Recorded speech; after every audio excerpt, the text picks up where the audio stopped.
Hello everyone, আসসালামু আলাইকুম। This is Suman and welcome back to my another video. আর আমি আজকের ভিডিওটা আপনাদের মাঝে নিয়ে আসছি। এই যে দেখতেছেন আমার হর্নেট 2.0 বাইকটা।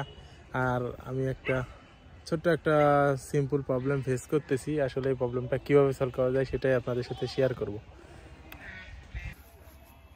তো গাইস, এটা হচ্ছে আমার হর্নেট 2.0। আর আমি বাইকটা কিনছি, আমার বাইক 700 কিলোমিটার এখন এর মতো চলছে। তো এখানে আছে, আপনার হয়তো কেউ কেউ জানেন যে এই বাইকে একটা সার্ভিস সার্ভিস সিগন্যাল আছে, যে সার্ভিস ইন্ডিকেটার। তো আমার বাইকে কোনো সমস্যা নাই, কিন্তু তারপর আমি একটা সমস্যা ফেস করতেছি।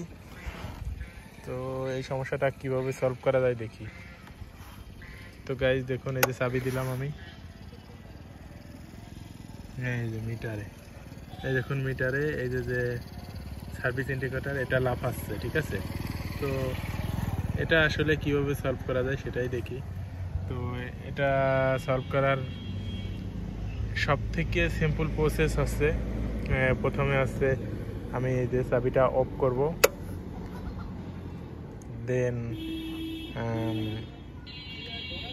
এই বাটনটা প্রেস করে তারপরে চাবিটা দেব। তারপরে হচ্ছে আমার প্রবলেমটা ইনশাল্লাহ সলভ হয়ে যায়। এই যে বাটনটা চেপে ধরছি, দেন এখন আমি চাবিটা দেব। ওই আসলে এক হাত দিয়ে ফোন ধরা, এক হাত দিয়ে চাবি, বিষয়টা কষ্টকর বিষয় হয়ে গেছে।